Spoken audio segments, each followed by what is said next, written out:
ሰላም የቻናሌ ቤተሰቦች እንዴት ናችሁ? እኔ በጣም ሰላም ነኝ። እናንተም ሰላም እንደምትሆኑ ተስፋ አደርጋለሁ። ዛሬም ለእናንተ ይጠቅማል ብዬ ያሰብኩትን አንድ ሐሳብ አንድ ምክር ይዤላችሁ መጥቻለሁ። ለዛሬ የመረጥኩት ሐሳብ ሴት እንድትወድህ ለማድረግ እነዚህ ቃላት በቂ ናቸው የሚል ነው። እናም ለቻናሌ አዲስ የሆናችሁ ላይክ እና ሰብስክራይብ ማድረጋችሁን አትርሱ። ሰብስክራይብ ያደረጋችሁም ላይክ አድርጋችሁ ጀምሩት። አብራችሁኝ ሁኑ። ሴት እንድትወድህ ለማድረግ እነዚህ ቃላት በቂ ናቸው። በተለይ ደግሞ አጠቃቀሙን ካወቅበት፣ ታይሚንግና መቼት ካወቅ ወይ ደግሞ መቼና የት ቦታ መጠቀም እንዳለብህ ካወቅ በጣም ጥሩ ውጤት የማምጣት አቅም አላቸው።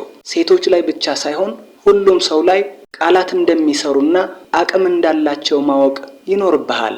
መልካም አነቃቂ ንግግሮች ያለንን አስተሳሰብና ስሜት የሚቀይሩና ካለንበት ስሜትና ሁኔታ ወጥተን ጥሩ ስሜት እንዲኖረንና ለዛ ነገርም ትኩረት ሰጥተን እንድንሰራው ወይ ደግሞ ለዛ ጥሩ ስሜት ለፈጠረልን ሰው ጥሩ ስሜት እንዲኖረን ያደርጋሉ። በመሆኑም በምትናገራቸው ቃላት እንድትቀርብህ፣ እንድትወድህና እንድታከብርህ ማድረግ ትችላለህ።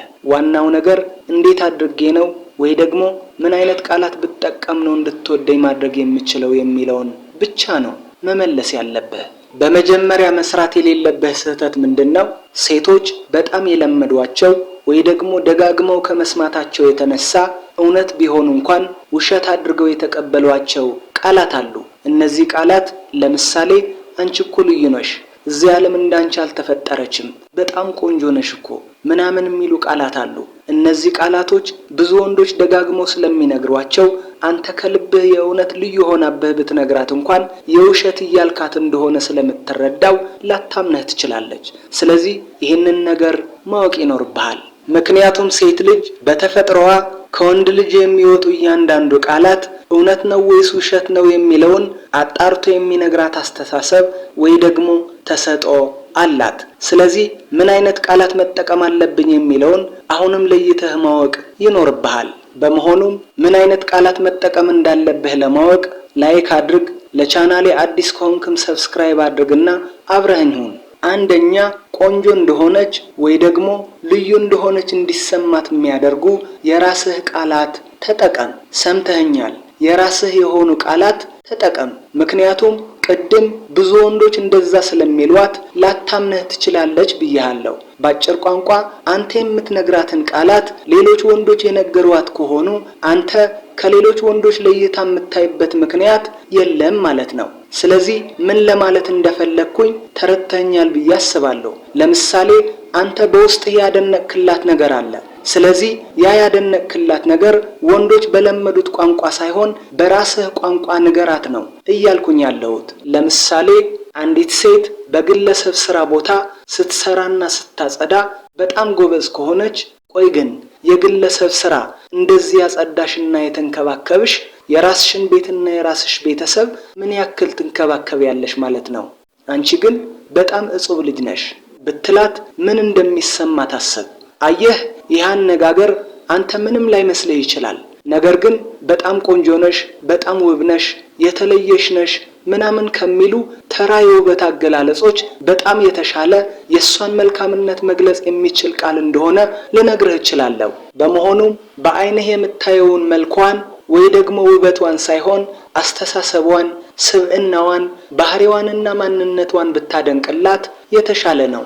በአጠቃላይ ግን አንተ ለወደድክላት ነገር ቃል መስጠት አለብህ። ለዛውም ሰዎች የለመዱትና ፌድ ያደረገ ቃል ሳይሆን የራስህ አዲስ ቃል ተጠቅመህ ትክክለኛ የውስጧን ስሜት በሚነካ መልኩ ብትነግራት በውስጧ የሚሰማት የደስተኝነት ስሜት በእርግጠኝነት ላንተ ይታያል። ምክንያቱም እሷ ስለ ራሷ የምታውቀውን እውነተኛ ማንነቷን በሰዎች ሲነገራት ታውቀዋለች። በመሆኑም የራስህን ቃል ፈጥረህ ስትነግራት በውስጧ የተለየ ስሜት ነው የሚፈጥረው።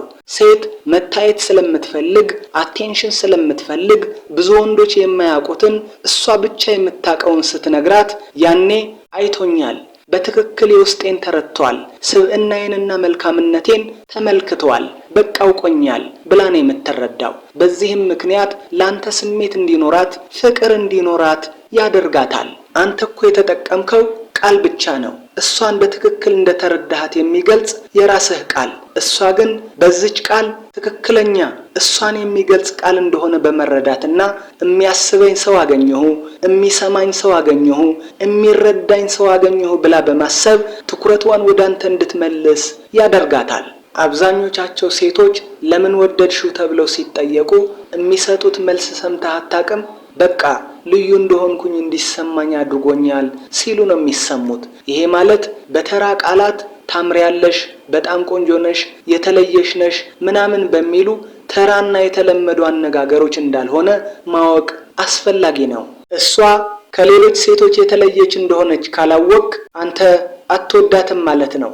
የምትነግራት ቃላትም የውሸት ናቸው ማለት ነው። ምክንያቱም ይህንን ትኩረቷን የሚስብ ቃል የሚመጣልህ ስትወዳት ብቻ ነው። በዋናነት ግን ይሄ ሁሉ እንድታቅ የሚረዳህ ነገር ምንድነው?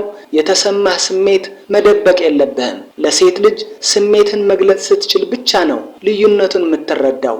በመቀጠል የተሰማህን ትክክለኛ ስሜት ነግረሃት ከሷ የምትጠብቀው ምላሽ አለ አደል? እናም ለገለጽክላት የውስጥህ ትክክለኛ ስሜት የደስተኝነት ስሜት ካላየህባት ይቺ ሴት ቅን አይደለችም ማለት ነው። ላንተ የምትሆን ሴትም አይደለችም ማለት ነው። ስለዚህ ከእንደዚች አይነት ሴት መራቅ ነው ያለብህ።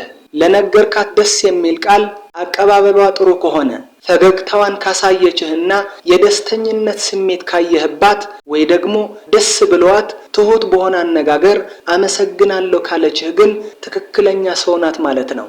ትክክለኛነቷን ደግሞ ቀጣይ ካንተ ጋር በሚኖራት ቅርርብ ትረዳለህ። ስለዚህ ከሷ ጋር ያለህን ሪሌሽንሺፕ ብታሳድገው ጥሩ ውጤት እንደምታገኝበት ይነግርሃል። ግንኙነታችሁን ካሳደጋችሁም በኋላ የፍቅር ጥያቄ ብታቀርብላትም እሺ የመባል እድልህ ከፍ ያለ እንደሆነ ከወዲሁ ማወቅ ይቻላል። ስለዚህ ስሜትን ስትገልጽላት ደግሞ አነጋገርህ ከውስጥ ስሜትህና ከልብህ መሆን አለበት። በመሆኑም ተቀበለችኝ ያልተቀበለችኝ፣ አመነችኝ ያላመነችኝ ግድ አይሰጠኝም ብለህ ቀለል አድርገህ አትንገራት። እንደዚህ መሆን የለበትም። ካንደበትህ ሲወጣ ስሜት ያለውና የሚያሳምናት መሆን አለበት። ምክንያቱም ላታምነህ ትችላለች። በተለይ ደግሞ ኩራተኛ አይነት ሴት ከሆነች የእንደዚህ አይነት ወንዶች መደበሪያ ሆንኩኝ ማለት ነው ብላ እንድትርቅህ ታደርጋታለህ።